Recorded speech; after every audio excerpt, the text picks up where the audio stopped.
শিক্ষার জগতে বৃহৎ পরিসরে ক্ষুদ্র ক্ষুদ্র বিষয় নিয়ে আলোচনা করতেই চলে এসেছি আজকের মাইক্রো লেসন প্ল্যান নিয়ে। আজকের মাইক্রো লেসন প্ল্যানে আপনারা জানতে পারবেন ঘরে বসে কিভাবে যে 5 স্কিল রয়েছে আমাদের লেসন প্ল্যানের মধ্যে 5 স্কিলের ওপর 4টি টপিকের ওপর সুন্দরভাবে ভিডিও এখানে প্রস্তুত করা হয়েছে। আপনারা এখান থেকে অনায়াসে আপনাদের এক্সটার্নাল এবং ইন্টারনাল যে লেসন প্ল্যান সেটি প্রস্তুত করতে পারবেন। এছাড়া আমি এই লেসন প্ল্যানের ওপর পার্টিকুলার এই লেসন প্ল্যানের ওপর ডেমো ভিডিও আপনাদের সামনে উপস্থাপন করব পরবর্তী ভিডিও পর্বে। ওকে, তো আজ আমি ক্লাস 3 আমাদের পরিবেশ বইতে থেকে একটি টপিক, সুন্দর টপিক, যেটি হচ্ছে চিঠি পাওয়ার আনন্দ নিয়ে আলোচনা করব এবং এর স্কিল হচ্ছে শিখন পরিস্থিতির সঙ্গে কৃতকলা শিল্পের সংযোগ সাধন। আপনাদের অনেক কমেন্ট পেয়েছি যেখানে বারবার বলা হয়েছে কৃতকলা শিল্পের সংযোগ সাধনের ওপর বেশ কয়েকটি ভিডিও দিতে, বেশ কয়েকটি সাবজেক্টের ওপর। তো আজ আমি আমাদের পরিবেশ অর্থাৎ ইভিএস থেকে আপনাদের ভিডিও দেওয়ার চেষ্টা করছি।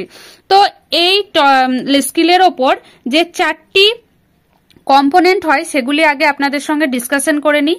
বিষয় সমূহে প্রত্যক্ষ অংশগ্রহণ, সৃজনাত্মক সৃষ্টি, বিষয়ের রূপান্তরকরণ, বিষয়ের নাট্য রূপান্তরকরণ এবং সর্বশেষ যে কম্পোনেন্ট হচ্ছে বিষয়ের প্রতিফলন।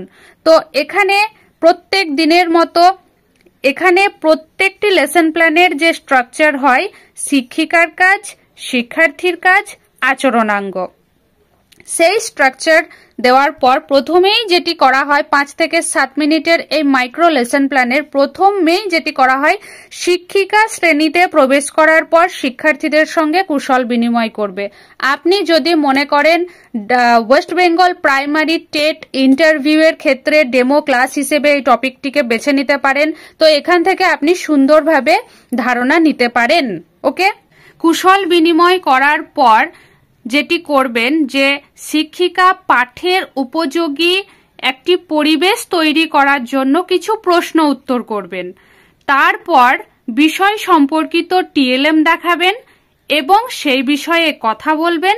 তাদেরকে দুটো দলে ভাগ করে দেবেন। গ্রুপ ভাগ করাটি একটি বিশেষ গুরুত্বপূর্ণ বিষয়। আপনারা সবসময় এই কথাটি খেয়াল রেখে তবেই টপিক শুরু করবেন। অনেকেই দেখি দল বিভাজনের বিষয়ে বিশেষ গুরুত্ব দেন না, তবে আমাদের স্যার আমাদের সবসময় যেটি শেখাতেন আমিও আপনাদের সেটিই বললাম। টিএলএম সম্পর্কিত প্রশ্ন পর্ব সারবেন, অর্থাৎ তিনি যে সমস্ত একজন টিচার যে সমস্ত কোয়েশ্চেনগুলো শুরু করবেন টিএলএম দেখানোর পর, পাঠ ঘোষণা করার পর, সেই সমস্ত কোয়েশ্চেন অ্যান্সারগুলোতেই আচরণাঙ্গ অর্থাৎ কম্পোনেন্টগুলো অ্যাড করা হবে। তার আগে পর্যন্ত বিষয় সম্পর্কিত, পাঠ উপযোগী বিষয় সম্পর্কিত যে সমস্ত কোয়েশ্চেনগুলো তিনি করবেন, পূর্ব পাঠ যাচাই করবেন, সেক্ষেত্রে কোনো কম্পোনেন্ট অ্যাড হবে না। দেখুন এখানে পুরো অংশ ফাঁকা রয়েছে এবং পাঠ ঘোষণা হয়ে যাওয়ার পর টিএলএম দেখানোর পর যে কোয়েশ্চেন অ্যান্সারগুলো করা হয়েছে সেখানেই আচরণাঙ্গ বা কম্পোনেন্ট যুক্ত করা হয়েছে। নিশ্চয়ই আপনাদের এটি ক্লিয়ার হয়ে গেছে। এখন টিচার এইভাবে কোয়েশ্চেনটি শুরু করতে পারেন যে, আচ্ছা বলো তো এই ছবিটিতে তোমরা কি দেখতে পাচ্ছ? তো আপনার সামনে আপনার হাতে একটি পোস্ট মাস্টার বা পিয়ন মাস্টারের রিলেটেড কোনো ছবি বা টিএলএম থাকবে, কিন্তু আপনি যখন কোনো ডেমো ক্লাস দিতে যাবেন তখন হয়তো আপনার সামনে কোনো রকম কোনো টিএলএম থাকবে না, মডেল থাকবে না। সেক্ষেত্রে আপনি কথা বলতে বলতে, অর্থাৎ এই যে বিষয় উপযোগী পাঠ প্রস্তুত করার সময়, পরিবেশ তৈরি করার সময় আপনি যে কথা বলছিলেন, সেখানে কথা বলতে বলতে আপনাকে বোর্ডে এই রিলেটেড কোনো ছবি এঁকে নিতে হবে। এটি হচ্ছে আপনার টিএলএম। পিয়ন মাস্টারের ছবি তাদেরকে দেখানো হলো। এক্ষেত্রে কোন কম্পোনেন্ট ইউজ হলো? প্রত্যক্ষ অংশগ্রহণ, বিষয় সমূহে প্রত্যক্ষ অংশগ্রহণ। তারপর তাদেরকে আবার দেখানো হলো যে এবার কি দেখছো বলো তো। সেখানে বোর্ডে একটি পোস্ট কার্ড এঁকে দেখানো হলো, তাদেরকে দেখানো হলো। তখন প্রত্যক্ষ অংশগ্রহণ দ্বিতীয়বার অ্যাপ্লাই হলো। এরপর হচ্ছে পোস্ট কার্ডে কি কি লিখতে হয় সেগুলো লিখে দেখাও তো। তাদেরকে বিষয়টি বুঝিয়ে দেওয়া হয়েছে।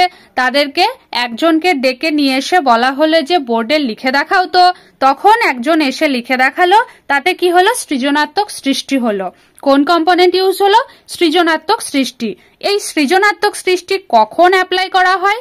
যখন শিক্ষার্থীরা নিজের হাতে কিছু তৈরি করে, কিছু বানায়, কোনো হাতের কাজ দেখায়, তখন সেটি হলো সৃজনাত্মক সৃষ্টি। ওকে, ইজ দ্যাট ক্লিয়ার? এরপর তাদের গ্রুপ এ থেকে এবং গ্রুপ বি থেকে দুজনকে ডেকে এনে পোস্টমাস্টারের অভিনয় করে দেখাতে বলা হলো।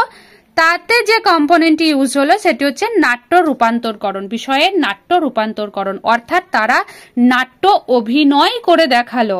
ওকে, তোমাদের খাতায় চিঠি লিখো, অর্থাৎ তাদেরকে একটি কাজ দেওয়া হলো। যে ওয়ার্ক দেওয়া হলো সেই ওয়ার্কটি হচ্ছে যে তাদের খাতায়, নিজের খাতায় পছন্দসই একটি চিঠি লিখতে বলা হলো, যেখানে তাদের প্রত্যক্ষ অংশগ্রহণ ঘটেছে। এরপর এখন তোমরা চিঠির খাম বানিয়ে দেখাও তো। অর্থাৎ টিচার কি করবেন? নিজের হাতে কাগজ নিয়ে একটি খাম তৈরি করবেন, যেটি দেখে দেখে শিক্ষার্থীরাও সেম খাম বানানোর চেষ্টা করবে। সেখানে হবে বিষয়ের প্রতিফলন। অর্থাৎ এই যে টোটাল চিঠি রিলেটেড তাদেরকে পড়ানো হলো, তাদেরকে অভিনয় করে দেখানো হলো কিভাবে চিঠি লিখতে হয়, কিভাবে বানাবে। এখন তোমরা চিঠির খাম বানিয়ে দেখাও।